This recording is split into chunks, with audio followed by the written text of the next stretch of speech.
Halo teman-teman, selamat pagi. Dan saya ingin memberikan informasi yang sangat heboh sekali pagi ini. Setelah saya baca-baca beritanya sebenarnya, kasus ini sudah berlangsung 2018 lalu ya, tetapi nggak tahu ini lamban sekali ya. Ada permainan atau bagaimana? Saya nggak tahu ya. Tapi yang jelas, saya mengatakan ini lamban. Kalau memang kasus dari 2018 ini baru terkuak hari ini, ya udah, viralkan aja kalau gitu. Tapi sebelum saya bicara lebih lanjut, saya ingin ngomong kepada teman-teman semua yang menonton video ini di seluruh dunia bahwa Anda jangan menjelek-jelekkan broker luar negeri, broker internasional. Kenapa? Karena belum tentu juga broker yang kalian agung-agungkan ya, broker lokal yang kalian agung-agungkan, saya bilang begitu. Saya ada join broker lokal juga. Tapi jangan diagung-agungkan. Kenapa? Karena belum tentu juga yang resmi dari pemerintah Indonesia yang sudah diberikan pengawasan oleh Bapepti belum tentu juga dia survive. Maksudnya survive dalam arti belum tentu juga itu tidak akan membahayakan dana Anda. Ya, tidak jaminan. Maupun internasional pun sama.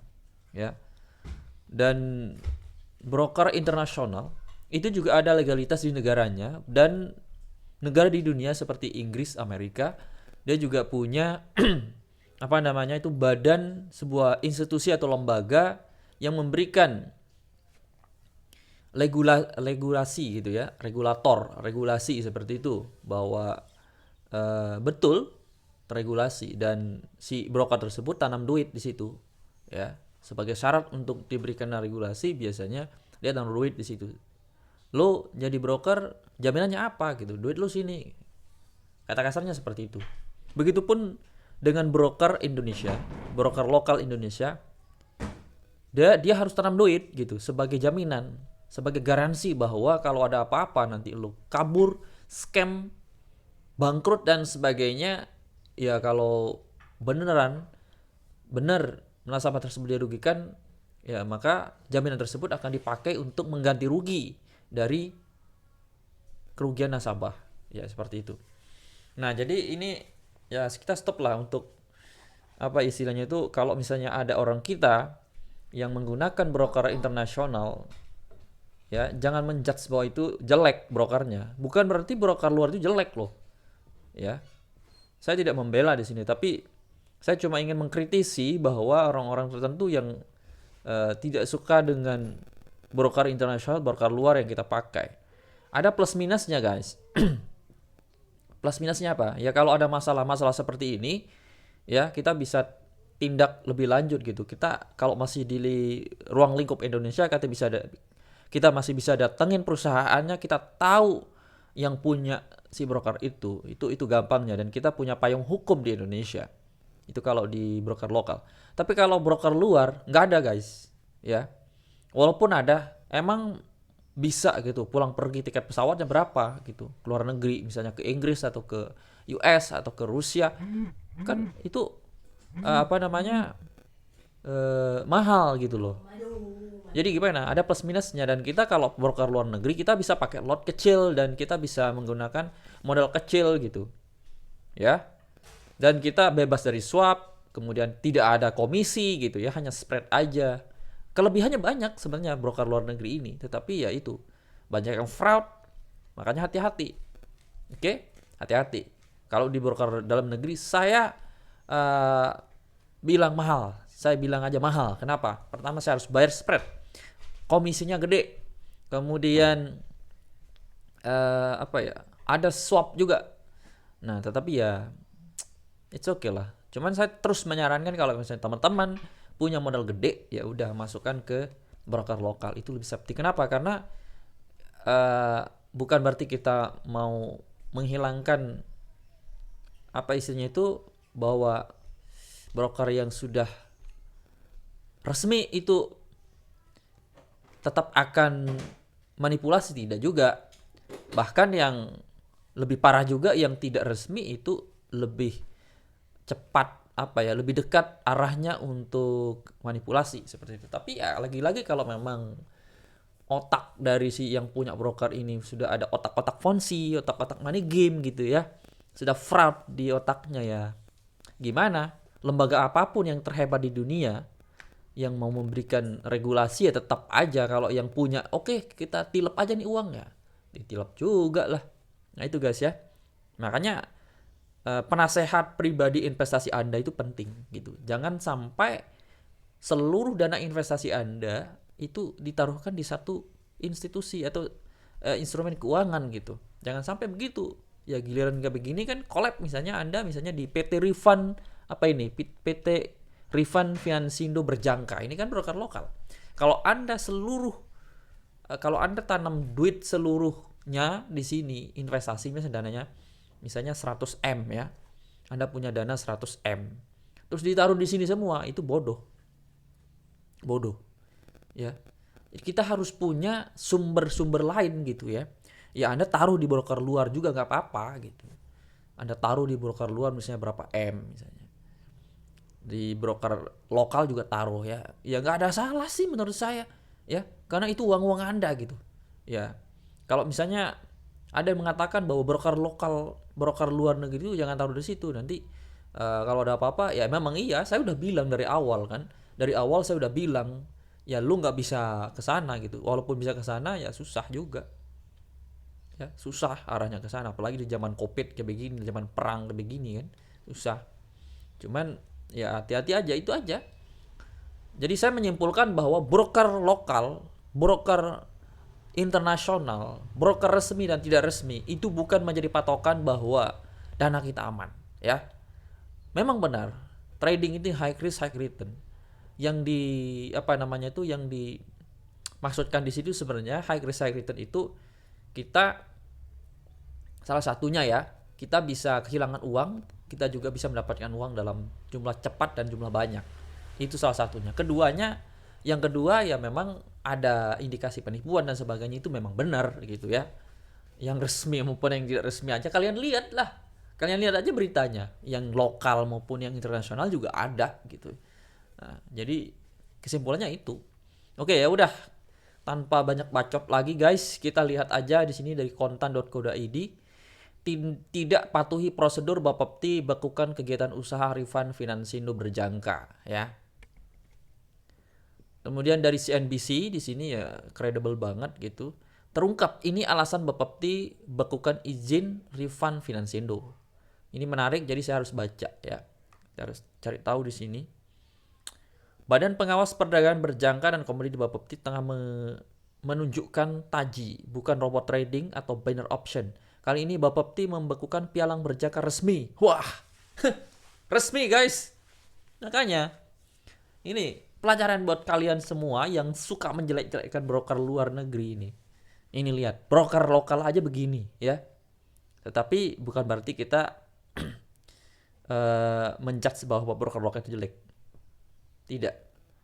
Kita punya kesimpulan bahwa broker resmi maupun yang tidak resmi, dana kita nggak aman. Nah, itu aja. Tetapi kalau broker tersebut tidak ada regulasi dari Indonesia maupun internasional, itu lebih tidak aman lagi guys.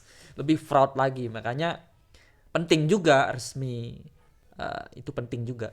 Oke? Ada regulasi resmi, itu penting juga.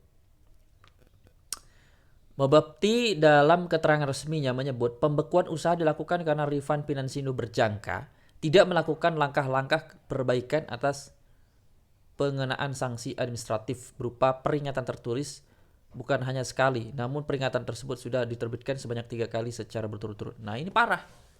Saya merasa Bapepti ini udah terlalu lamban sih menurut saya. Kalau memang sudah 1, 2 kali, 3 kali sudah kayak begini udah. Tapi sekarang sudah ditindak ya. Tapi kalau dilihat-lihat ya, saya udah baca beritanya itu dari 2018 loh.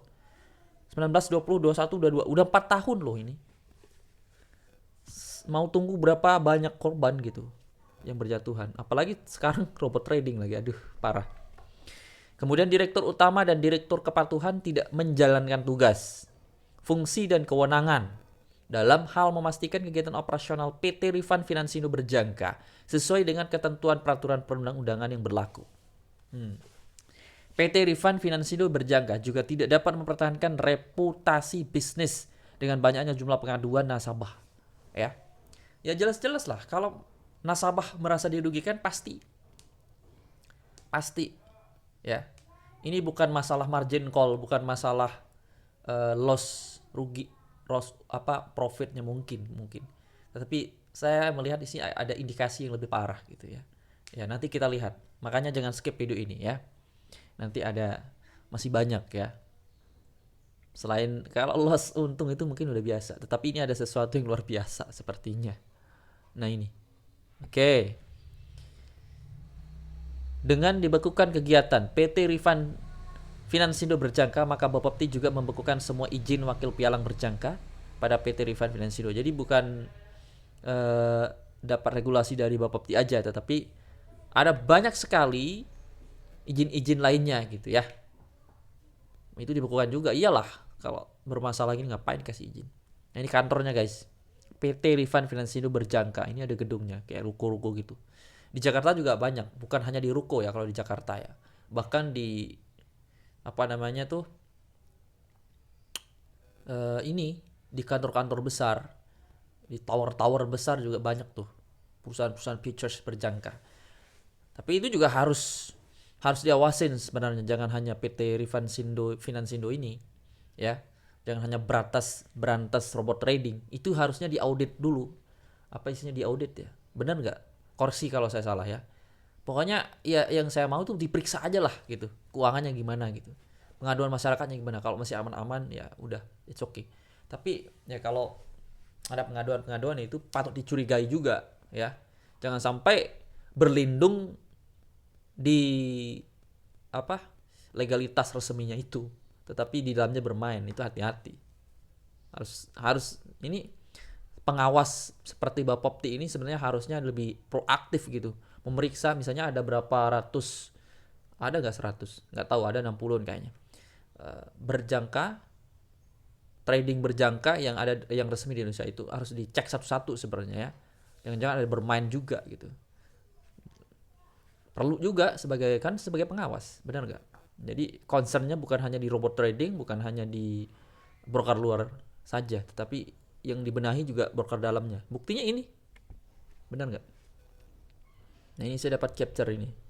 PT Rifan Finansindo berjangka. Ini nggak tahu ini siapa. Ini mungkin petinggi-petingginya guys ya. Oke, kita lihat.